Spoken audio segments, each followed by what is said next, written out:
D'abord, permettez-moi de m'incliner devant la mémoire de tous nos frères maliens qui sont tombés sur le champ de l'honneur il y a quelques jours, présenter au nom du président Bassirou Diomaye Faye, à mon nom, au nom du gouvernement et au nom de tout le peuple sénégalais, à réitérer nos condoléances les plus sincères et plus attristées. Comme je le dis, le Mali et le Sénégal, c'est un seul et même peuple.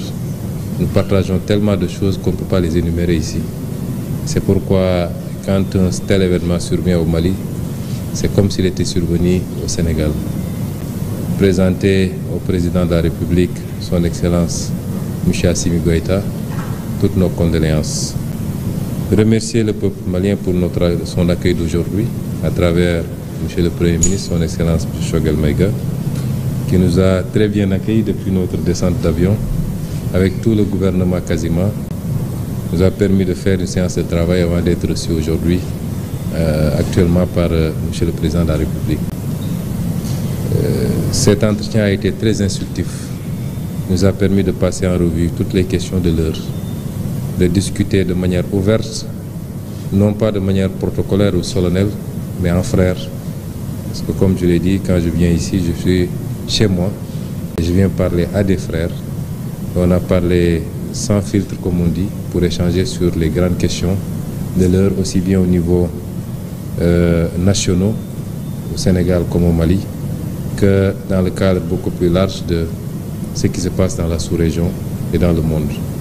Donc je tiens particulièrement à me satisfaire de cette rencontre qui nous a permis, en tout cas, je crois, de, comme on l'a toujours fait entre le Sénégal et le Mali, de mieux rapprocher nos positions. Monsieur le Premier ministre, l'opinion pense que de plus en plus vous changez de discours vis-à-vis des pays de l'AES. Est-ce que vous maintenez votre discours panafricaniste? Vous savez, il y a quelque chose que nous devons éviter. C'est de mettre les émotions au devant de tout. Les questions qu'on gère sont des questions extrêmement sérieuses. Il ne me sera jamais reproché, on ne sortira jamais une seule déclaration que j'avais faite avant qui diffère des déclarations que je fais aujourd'hui. Notre position a été très claire depuis le début. Quand nous avions commencé à prendre position sur ces questions, il n'y avait pas encore l'AES d'ailleurs. Il y avait ce qui se passait dans chacun des pays, aujourd'hui considérés comme étant membres de l'AES. Quand c'est arrivé au Mali, nous avons été en tant qu'opposants les premiers à dénoncer. Et on continue à le dénoncer fermement. L'embargo qui a été fait sur le Mali par des pays frères et malheureusement parmi lesquels notre propre pays. Je l'avais au nom de mon parti dénoncé. Je continue à le dénoncer et comme je l'ai dit, sous notre régime, ces genres de pratiques ne pourront jamais prospérer et personne ne passera par le Sénégal pour soit déstabiliser le Mali ou aucun autre pays frère ou alors lui imposer des sanctions de cette nature. Cela n'a pas changé, ça ne changera pas. Quand il a été question d'une intervention au Niger, ma position a été très claire. De ma cellule de prison, j'avais fait une publication pour dénoncer cela et mettre en garde les chefs d'État de la CEDEAO. Cela n'a pas changé aujourd'hui. L'AES est venu après et personne ne sortira un seul discours où moi, en tant que président de mon parti opposant de l'époque, j'avais dit que nous rejoindrons telle ou telle organisation. Il faut arrêter ces amalgames. Nous n'avons jamais pris position pour dire que le Sénégal va rejoindre telle organisation ou telle autre. Ça, c'est la première chose. Nous sommes tous des pays souverains. Nous nous respectons. Nous devons nous respecter dans nos choix souverains. Et nous respectons le Mali dans ses choix. Nous respectons le Burkina dans ses choix.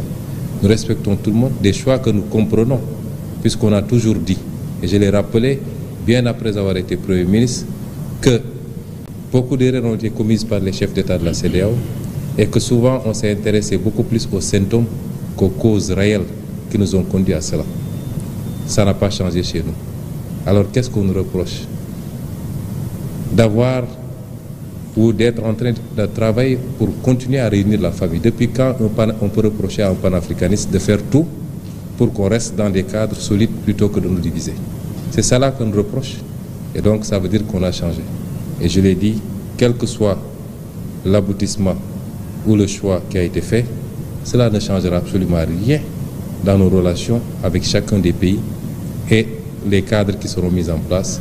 Au contraire, ça pourrait même les renforcer. Il faut que nous mettions les émotions de côté et que nous travaillions sur la base de préoccupations concrètes. Si on se dit panafricaniste, tout panafricaniste doit avoir comme seul et unique objectif de réunir les Africains au-delà de nos divergences. Je l'ai dit tout à l'heure avec le Premier ministre, les Européens se sont fait des guerres mondiales qui ont coûté des millions de vies et ils se sont retrouvés après. Donc, quelles que soient nos divergences, essayons, comme nos aïeux l'avaient fait pour créer l'Empire du Mali qui s'étendait d'ici au Sénégal, au Ghana et partout, nous ne pouvons pas faire moins qu'eux. Et c'est ça notre préoccupation. Mais si un pays souverain comme le Mali considère que les erreurs qui ont été commises justifient de sa part qu'il quitte, nous respectons cette souveraineté et cela ne changera absolument rien dans nos relations, qui sont des relations séculaires et fraternelles. Vous partez avec quel message du président Assimi Goïta aujourd'hui? Le président a été très ouvert. On a eu une discussion très franche, très fraternelle. Et j'apprécie bien toutes les recommandations qu'il a eu à formuler parce qu'il souhaite le bien du Sénégal, qui est un pays frère. Donc, les alertes sur ce phénomène de terrorisme et son évolution, les recommandations qu'il a données, et surtout, on est sur la même longueur d'onde qu'entre le Sénégal et le Mali. Les considérations externes, exogènes à cette relation ne peuvent pas impacter cette relation. Nous resterons unis, conformément aux réalités géographiques, historiques, économiques, sociales, sociétales même, qui nous imposent d'être deux pays très unis et de continuer à coopérer dans tous les plans. Et ça, c'est extrêmement fort.